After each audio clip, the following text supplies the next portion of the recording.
What's up guys, Live here at Pro Play Games, and we're coming to you with our first installment of the Draft series. And with the brand new set Crossworlds coming out, we were actually going to introduce this last set when Union Force and Galactic Battle were out, but now we have Crossworlds, really exciting new set, and it's going to be paired with the last set, Set 2 Union Force.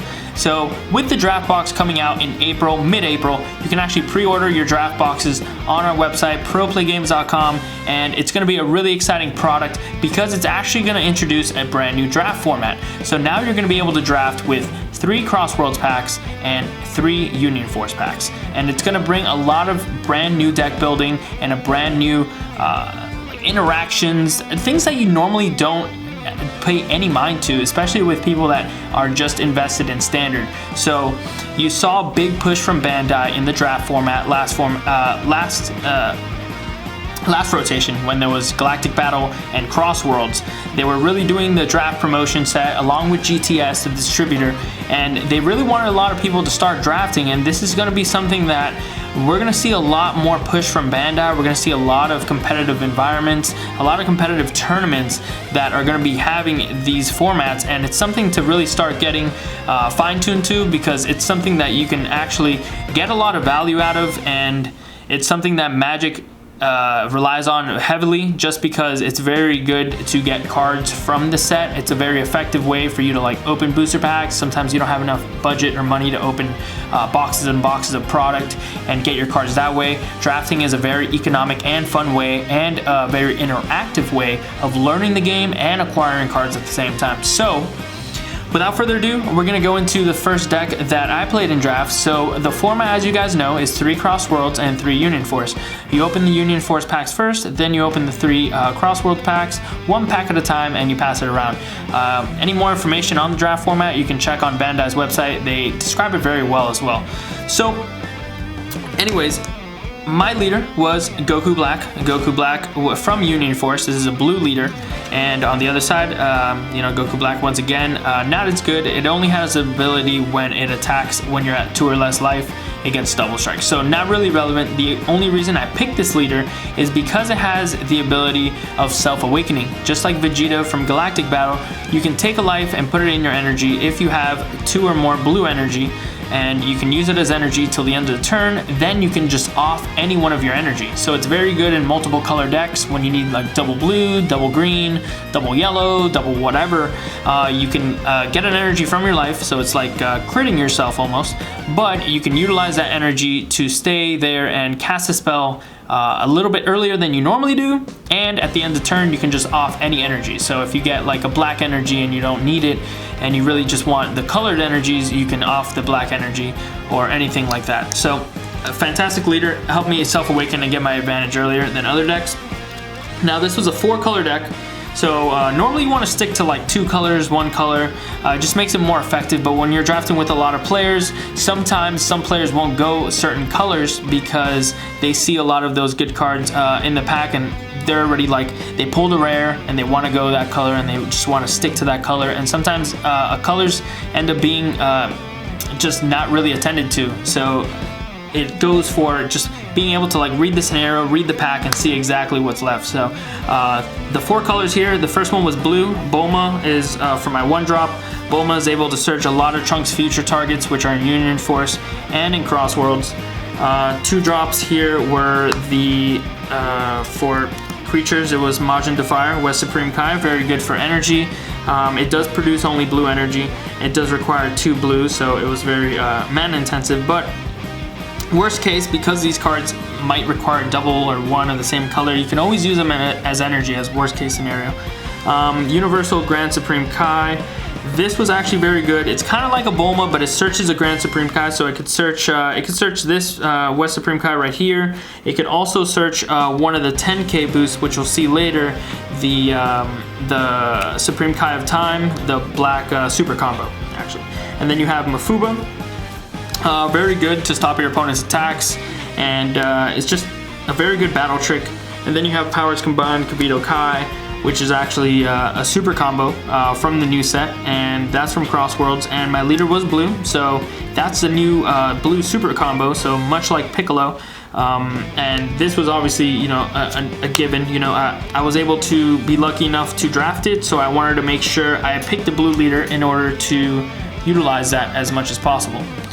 And then for the 3 and above drops for blue, we had a few big notable creatures actually here, and this is primarily some of the reason why I was blue as well. We had the Majin Defier South Supreme Kai, which is very good. It has critical, and the auto lets you put back a 3 or lower creature when it attacks. So it having critical at a power 3 for 15 is actually just really strong inherently. It's also a god that you can search off the Universal Leader Grand Supreme Kai. Then we played Zamasu. I really wish I would have gotten more of these. This is actually technically a 3-drop instead of a 4-drop because our leader is Goku Black, so we were able to actually play on that pretty well. And then Whis the Sacred Guard. Now we got 2 of those just because it helps you. In a 3-color deck, you're normally a lot slower than other decks, so you want to live to be able to cast your bombs. One of our bombs actually right here in the Ultimate Spirit Bomb Son Goku. At a 7-drop, you're never really going to EX evolve this card.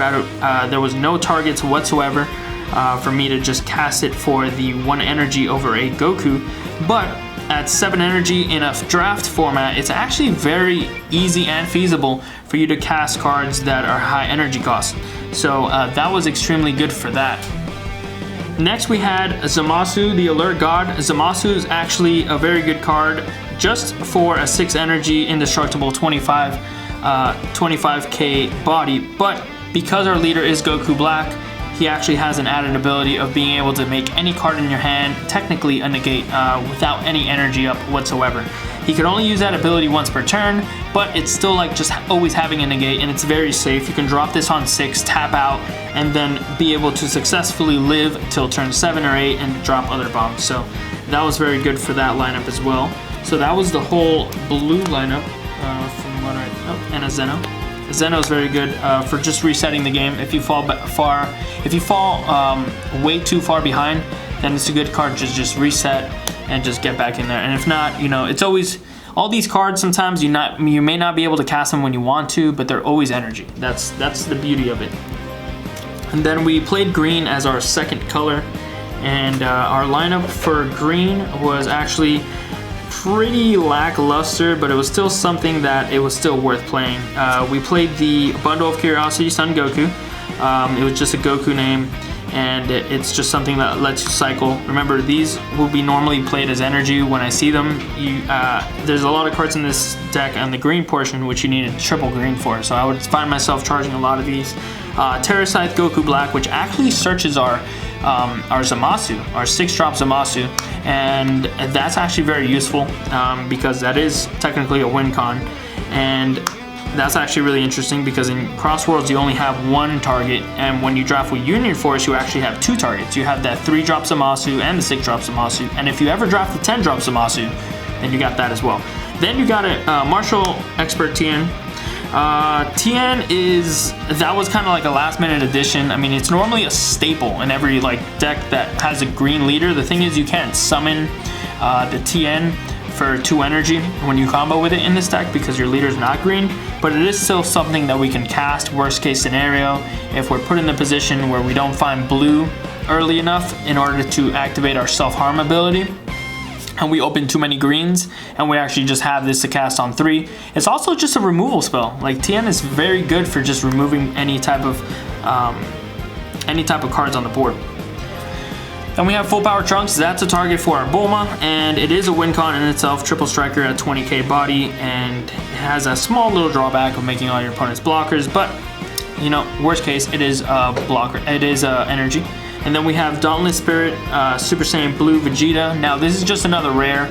I love when I draft to actually be able to build around my rares and incorporate as many rares as possible, because rares at worst case are just energy, very shiny energy. And at best case, if they do actually come into play, they normally are very impactful on the board, and they're just much more powerful than your standard commons and uncommons. To round out the green engine, we had for our 5 drops, we had Exterminating Energy Android 18, which is just overall a very good card. Every time it attacks, it makes your opponent pitch a card from their hand. It also has Double Strike at a 20k body. And then you have Pressure Assault Super Saiyan Son Goku, which just destroys any creature on board. So it's like a Beerus, but it has dual attack instead of double strike. So it's actually, dual attack in standard is actually extremely valuable just because it doesn't leave your creature vulnerable to being tapped. You could actually just attack once and then stand it right back up and then just pass the turn, which I love to do in a lot of instances when you don't want to give up too much tempo, but you also want to put a pressure on your opponent. And then to round out the green package, which is the main reason why we even went green in the first place, is because of these 3 bombs. We have the common Indomitable Force, Indomitable Spirit Super Saiyan Blue Son Goku from Crossworlds, and this has an EX Evolve ability that goes over a Son Goku with energy cost 5 or more. So it can actually only go over 2 cards in this entire deck, but it is still something that you can still cast for 6 energy, but it does require that triple green that I mentioned at the beginning, and so does that Dauntless Spirit Super Saiyan Blue Vegeta triple green. So a lot of the time you're going to be charging a lot of these cards. It just depends on when you get them. You know, down the road, if you need them, you'll normally have the energy to cast them, and if you draw them early, you can just energy them and then just rely on so many other bombs that you have in any other colors. Then you have Inherited Will Super Saiyan Son Goku, just another target to evolve over this as well, and you know, it's something that would just use as energy for the most part.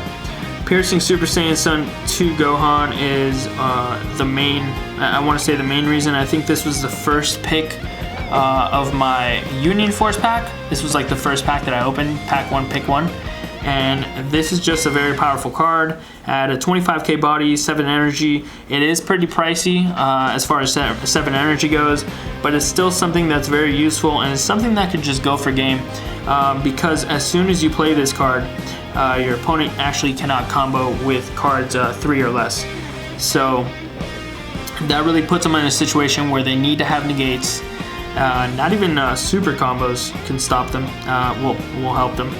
But it's something that's very useful, and it's the main reason why we went green in this deck for the most part, just because of these 2 primarily, and then you had so much just reinforcement on the other colors that it just made it worth it, and it actually worked out very well. Our third color that we actually utilized was not even a decision until we started hitting Crossworlds, like I want to say middle of pack 1. I didn't get the idea of going green, yellow until I saw how much yellow was being passed around the table.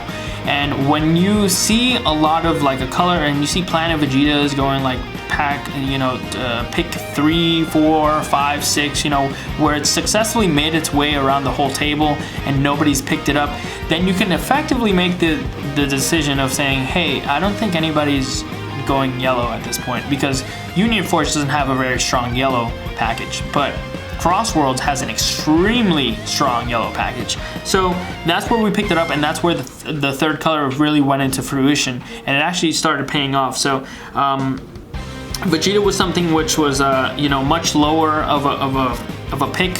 It was just something that I just wanted to make sure I had a yellow energy for, and it is a Saiyan worst case, and it is a 1-drop 10, so if I really need to get desperate and cast it, I really had the option of doing so. Then we were lucky enough to grab 2 Youthful Bulmas. The foil Youthful Bulma, got super lucky on that one. That was the second or third pick of the first Crossworlds booster, I believe, or second Crossworlds booster. And at that point, I was just like, well, this is value. That's where you see the value in draft. You can actually just, your opponent, I mean, well, one of the people that you started, you know, you sat at the table with might have grabbed, you know, a super rare explosive Son Goku, and this could have easily been in the pack as well. So it's just something where everybody wins at the table most of the time when you crack more than one expensive card, or a card that is worth something. So another benefit of drafting, you know, you get cards just like Youthful Bulma, which is a $10 uncommon. But I was able to lucky enough to grab 2, so it was fantastic with my yellow package. My yellow package was very strong early, which is very important to do, of course. And then we were lucky enough to get 2 Planet Vegetas. Planet Vegeta is just a fantastic card that searches you any Saiyan. It actually does not have to be yellow, so you can go ahead and get any Saiyan from any of the other colors that we had, and there was just so many options that we had because we were multiple colors. So Planet Vegeta just made it just that much better. We also had some great apes in the yellow as well, as you'll see. And Pivotal Defense Cyclopsian Guard. It's from Union Force. It's actually a yellow, I think the best yellow card from Union Force. And I was able to pick these up very late in my Union Force packs with the off chance that I was gonna be yellow, because sometimes when there's nothing good enough in the pack, you just want to be like, well, this is just a good overall card. I might not be blue and I might not be red, but I might just take this because I don't want anybody else at the table to have access to this card because it's just very powerful. So that's where my thought process was in picking these up, and it paid off in the long term because I ended up being yellow and I needed some cards to actually play in order to make yellow successful. So these came in very, very clutch, and it was a great card. Then for the yellow package, we had a few big bombs here. We had no opening Son Goku, which I was also lucky enough to get foil, and that's just an excellent card. As you guys know, the ruling on this is even if your opponent's not yellow, you can still combo with this card. So it'll be a normal 10k combo. It will not summon itself, but you will still be able to take the life. So in instances where I was at 5 and I didn't have the self-awakening ability, then I can actually just awaken myself with this. And like I said, worst case, these were always yellow energy or green energy in the case of TN, because that window of that card actually being really good had passed. So we can just put his energy, or we can just combo with it like we normally would any card. Lord of the Great Apes, King Vegeta, very good in searching our apes, and very good card, very good target, if not the best target off the Planet Vegeta. So that was an automatic inclusion into our deck. And then we were very, very lucky to crack this, like the second pack of Cross Worlds. We got the Explosive Spirit Son Goku, so we made our money back with that and just the Bulma. Normally drafts range from $25 to $30, so that was a great pickup.